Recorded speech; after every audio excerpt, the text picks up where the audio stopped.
Last year, Day 1 ng Dinagyang Festival 2024 coverage ko. Papunta kami sa Iloilo City, isa sa pinaka-vibrant na lugar dito sa Pilipinas, para masaksiyan ang simula ng isang unforgettable celebration. Itong vlog na to is a throwback sa experience na to at teaser na rin para sa upcoming Dinagyang Festival 2025. Tara, samahan niyo ako. Pagdating sa Iloilo, sinalubong kami ng mga representatives from the local government unit. Napaka-warm ng welcome at hinatid kami sa hotel at sinigurado makapagpahinga muna bago magsimula ang coverage. Matapos mapagpahinga, dumiretso na kami dito sa Iloilo River para sa fluvial parade. Siya na rin nagmamarka ng opisyal na simula ng Dinagyang Festival. Ang image ng Santo Niño ay sinakay nila sa isang barko tapos dadalhin nila sa salubungin ng mga tao para i-bless ang buong city.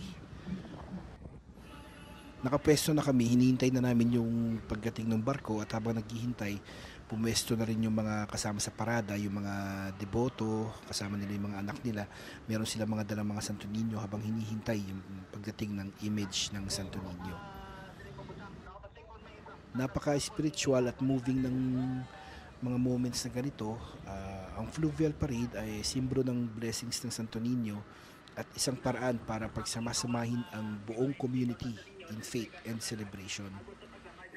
Maya-maya na konti, pumesto na yung mga Coast Guard sa mga gilid-gilid dahil paparating na ang ship ng Philippine Coast Guard na kung saan nandun nga yung image ng Santo Niño. At habang papalapit, yung mga deboto, tinataas na yung mga image nila ng Santo Niño at tinataas at winawagayway na parang sinasalubong yung paparating na barko ng Coast Guard. Dito sa video na to makikita ninyo may sumisingit na mga frame ko dun sa kuha ko last year. Sana makatulong sa inyo. Nung papalapit na yung ship ng Philippine Coast Guard, nag-assist na yung mga tao sa ground para i-anchor ito sa port. At hinahanda na nga nila yung pagbaba ng image.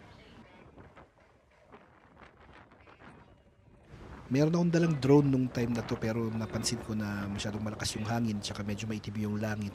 Baka abutin ng ulan sa taas. Matapos ang maiksing journey nito sa Iloilo River, dinala na ang imahe ng Santo Niño at ipinasa na sa mga debotong naghihintay sa port. Dinala ito at ipinarada sa mga street dito sa Iloilo City kung saan marami ang pumapalakpak at nagdadasal. Sobrang nakakatuwang makita ang saya at faith sa mukha ng mga tao.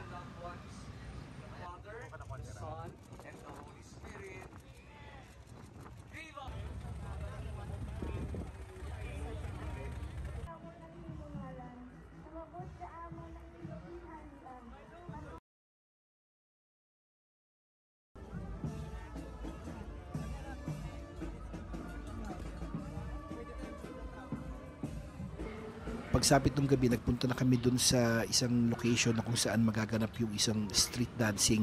Malapit ito sa isang sikat na mall. Ang tawag nila dito is Illumination Street Dancing Competition, na kung saan yung mga performers may kita na meron silang mga sobrang gagandang mga costume na meron pa silang mga pailaw at yung mismong costume nila umiilaw. So sa mga ganitong pagkakataon, para sa isang photographer, kahit saan ka tumingin, talagang picture nga, yun ang tinatawag nila. Magaganda yung mga nakunan namin dito sa Illumination Street Dancing Competition na to last year.